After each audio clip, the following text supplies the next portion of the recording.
nomor urut 2 Haji Prabowo Subianto dan Gibran Rakabuming Raka sebanyak 96 juta. Partai Nasdem juga mengucapkan selamat pada pasangan Prabowo Subianto dan Gibran Rakabuming Raka sebagai pemenang Pilpres tahun 2024. Pemimpinan yang lahir dari proses yang ternodai dengan penyimpangan, dengan kecurangan. Pidato Presiden terpilih, ucapan terima kasih kepada seluruh rakyat. Dalam hal ini, saya atas nama pribadi dan atas nama. Oke, baik. Hai, assalamualaikum warahmatullahi wabarakatuh, guys. Apa kabar pada kalian semua? Saya harap kalian semua sehat selalu, murah rezeki, panjang umur, dan dijauhkan dari segala mara bahaya. Amin amin ya robbal alamin. Ya, alhamdulillah ya guys. KPU sudah mengumumkan Prabowo Gibran menang, ya kan, 96 juta plus ya guys. Wow, luar biasa. Nah, di video kali ini guys, kita akan mereaction ucapan ataupun perkataan ataupun pidato Bapak Prabowo Subianto setelah diumumkan resmi menang, ya. Dan nanti juga kita akan reaction Pak Anies dan Caimin yang mengungkapkan ataupun berbicara di akun media sosial beliau TikTok. Ya, bisa dibilang kekecewaan beliau Pak Anies dengan Caimin masih, ya, ternyata masih tidak menerima kekalahan. Tapi berbeda dengan Pak Surya Paloh yang secara tegas, lugas mengucapkan selamat untuk Pak Prabowo Gibran. Ini gimana ini? Pak Surya Paloh aja yang mengusung Pak Anies udah mengucapkan selamat untuk Pak Prabowo Gibran atas kemenangan Pak Prabowo Gibran. Nah, jadi Anies masih, ya, aku pun nggak tahu ya guys. Coba kita tonton dulu video ini. Sebelum kita mulai, jangan lupa subscribe dulu ya guys. Dan kalau boleh like dan share juga ya guys. Dan ini dia videonya. Pidato Presiden terpilih. Kita dengar pidato Pak Prabowo dulu ya. Seluruh rakyat. Nanti.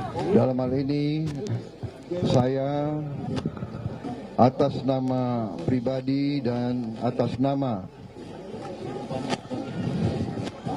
pasangan Luar biasa ya guys. calon presiden dan wakil presiden 02 Prabowo Subianto dan Gibran Rakabuming Raka,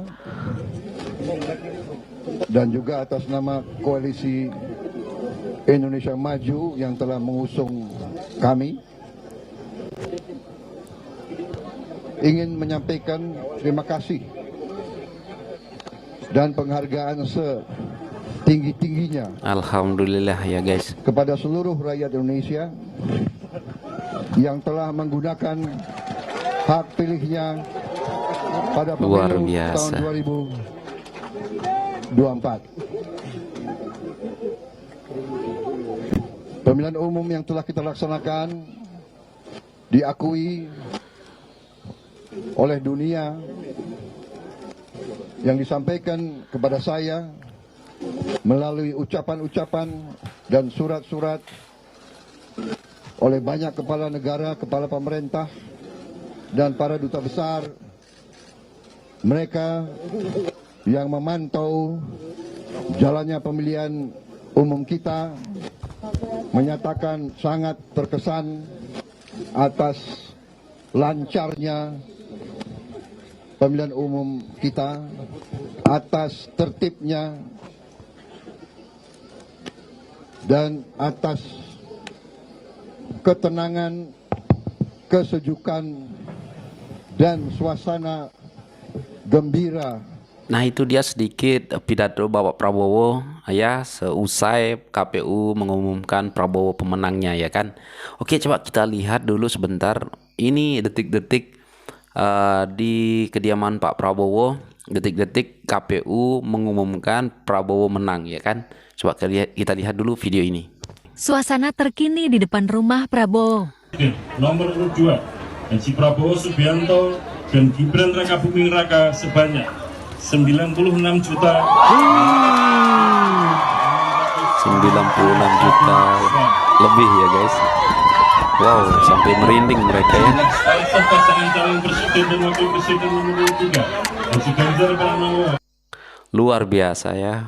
Disambut meriah. Ya berbedalah di tempat orang yang menang dengan orang yang kalah ya kan. Kalau di tempat orang yang kalah ya masih ribut sampai malam juga berdemo ya, mengatakan sesuatu ujaran, bisa dibilang ujaran kebencian juga ya kan. Tetapi sudahlah, itu sangat-sangat sedikit ya kan. Oke. Ya kita dengar sekarang ini pernyataan Pak Surya Paloh yang pengusung Pak Anies. Ini sudah legowo menurut saya kan, karena sudah mengucapkan selamat untuk Prabowo Gibran atas kemenangan Prabowo Gibran. Coba kita dengar dulu Pak Surya Paloh ya. Nasdem mengucapkan selamat kepada seluruh partai politik peserta pemilu legislatif tahun 2024. Oke. Beserta dengan ketiga pasangan calon yang telah mengikuti kontestasi pemilihan presiden pada pemilu 2024. Partai Nasdem juga mengucapkan selamat pada pasangan Prabowo Subianto dan Gibran Rakabuming Raka sebagai pemenang Pilpres tahun 2024. Luar biasa Partai Nasdem. Wow, luar biasa Partai Nasdem ya. Nih, ya bisa dibilang langsung berikan selamat pada malam itu juga ya kan, pada malam tadi juga ya kan. Tetapi guys, berbeda dengan Pak Anies dan Caimin nih kan, masih belum terima atas kekalahan mereka. Coba kita lihat ataupun kita dengar bersama-sama ya kan. Ini dia pernyataan Pak Anies setelah ataupun seusai kalah ya, mengumumkan ada Ketua KPU mengumumkan kekalahan Pak Anies lah ya kan. Coba ini dia videonya. Assalamualaikum warahmatullahi wabarakatuh. Waalaikumsalam. Salam sejahtera untuk kita semua. Saudara sekalian, hari ini KPU telah mengeluarkan pengumuman resmi yang hasilnya dalam versi KPU telah kita dengar bersama. Ya. Tapi dalam sebuah pemilihan, proses itu tidak kalah penting daripada hasilnya. Proses pemilihan itu penting untuk dipastikan terbuka, adil, jujur, bebas dari berbagai macam tekanan. Untuk apa?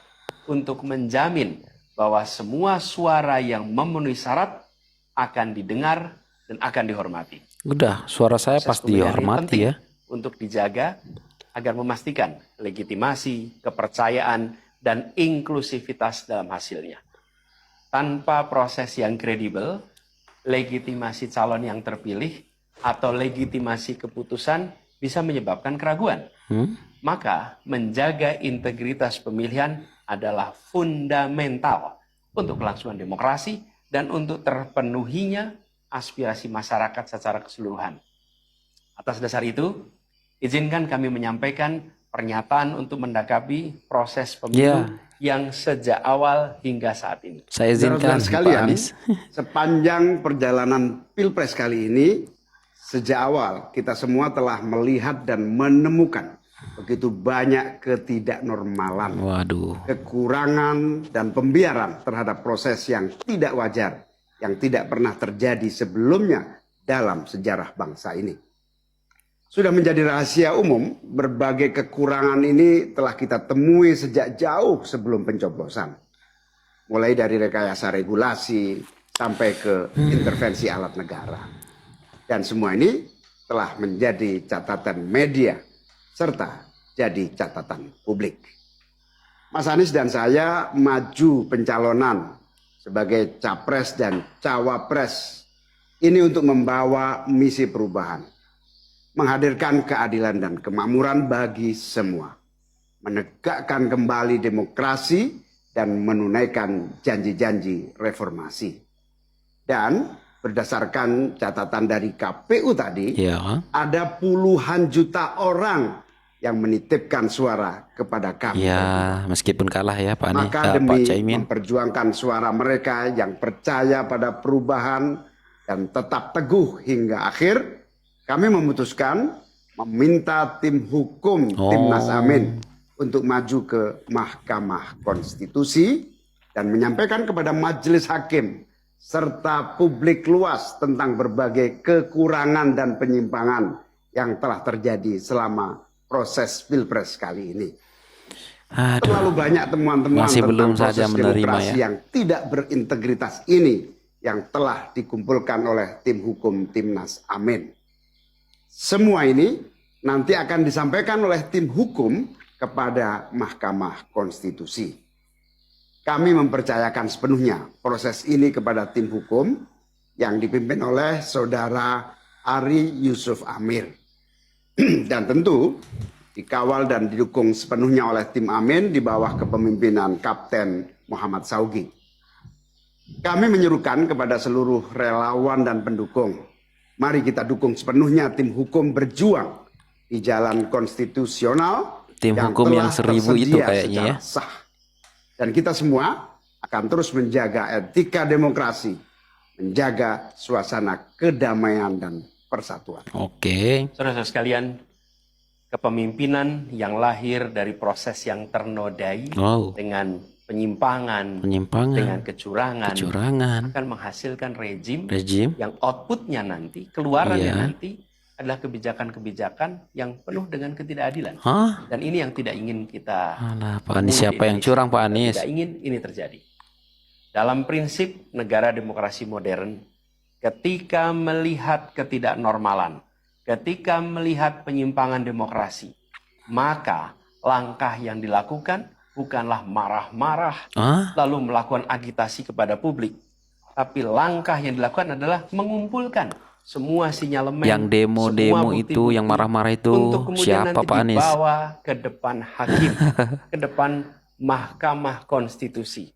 Ini ciri pribadi, ciri organisasi, dan ciri negara yang modern, yang matang, yang beradab. Karena itu sejak awal kami katakan, kami tidak akan gegabah. Walaupun kami merasakan sejak masa kampanye sampai pemilihan terlalu banyak ketidaknormalan, penyimpangan yang kami alami. Tapi kami memilih untuk mengumpulkan itu semua. Ya, kumpulkan aja Pak Anies. Secara hati-hati, melakukan validasi, memastikan akurat. Kenapa? Karena kita ingin negeri ini, negara tercinta kita ini terus maju, makin matang dalam berdemokrasi, makin matang dalam bernegara. Dan ini kita kerjakan dengan keseriusan. Kita tidak ingin proses demokrasi yang terjadi membuat kita mundur mendekati masa prareformasi. Karena itulah kita menjaga semua proses ini secara baik, secara tertib. Walaupun itu semua kita lakukan, akan ada saja yang berusaha merendahkan usaha konstitusional ini. Enggak ada Pak Anies. Ada saja yang nanti akan mendegradasi usaha konstitusional ini. Seakan ini adalah sikap penyangkalan dan tidak mau menerima kekalahan.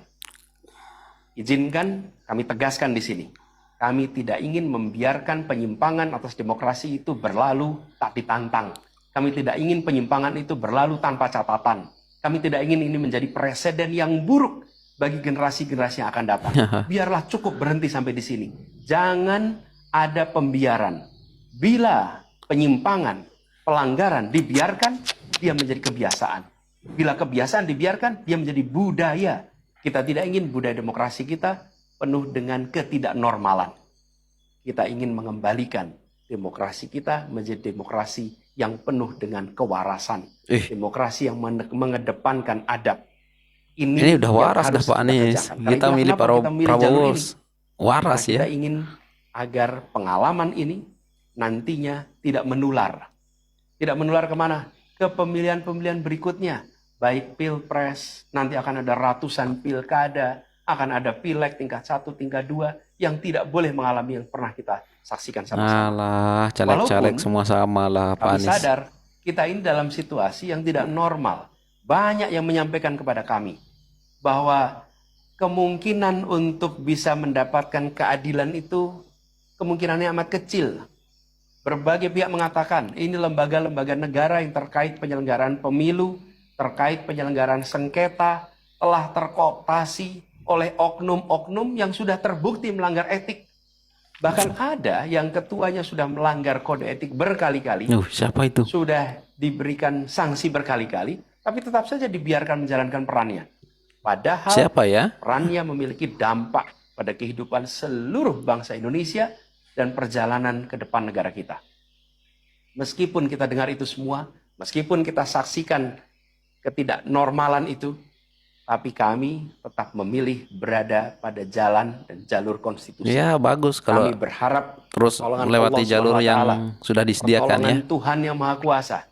Semoga Allah bukakan, Allah teguhkan hati para hakim konstitusi itu. Untuk mereka bisa imparsial. Untuk mereka memiliki keberanian. Untuk mereka mengambil keputusan yang adil. Keputusan yang benar. Keputusan yang nantinya akan mereka pertanggungjawabkan di hadapan Tuhan yang Maha Kuasa.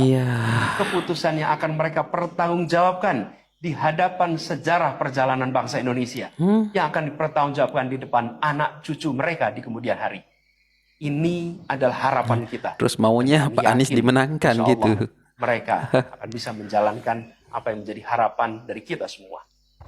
Mari kita terus jalankan perjuangan ini. Dengan menjunjung tinggi etika, menjaga kedamaian dan persatuan. Kita dukung langkah tim hukum, dan kita biarkan segala temuan itu nantinya disampaikan dan menjadi rekam sejarah yang tercatat secara resmi dalam lembaran risalah-risalah Mahkamah Konstitusi Republik Indonesia. Ini biar menjadi catatan, ya catatan pengingat, catatan yang penting bagi perjalanan Republik ini, perjalanan bangsa ini, di masa yang akan datang. Seperti saya katakan tadi, jangan sampai ini berulang lagi. Dan izinkan kami mengakhiri dengan menyampaikan terima kasih. Kami sampaikan terima kasih kepada semua yang telah bekerja keras. Kepada seluruh tim yang telah bekerja sepenuh hati. Dengan luar biasa hingga tuntas. Dan kepada seluruh pendukung, seluruh simpatisan yang tak henti menguatkan kami. Ya, intinya ya dari semua perkataan Pak Anies dan Caimin ini masih tidak terima kalau Anies dan Caimin ini kalah dan akan menggugat melalui MK ya. Tetapi itu nggak masalah ya, asalkan melalui jalur-jalur yang sudah ditentukan oleh undang-undang ya kan. Nggak apa-apa, itu nggak masalah. Yang masalah kata Pak Anies tadi dia tidak mau marah-marah, tetapi yang kita lihat yang demo-demo itu marah-marah semua ya kan, pendukung Anies semua. Aduh, aku pun bingung. Jadi intinya Pak Anies masih belum terima atas kekalahannya ya. Tapi yang saya heran berbeda dengan Pak Surya Paloh, langsung mengucapkan selamat untuk Prabowo Gibran. Ini gimana ini ceritanya Pak Anies? Sudahlah ya guys. Guys, coba kalian berkomentar lah apapun tentang video ini. Kalian berkomentar. Dan mungkin itu saja untuk video kali ini. Sekian, terima kasih. Assalamualaikum warahmatullahi wabarakatuh. Bye.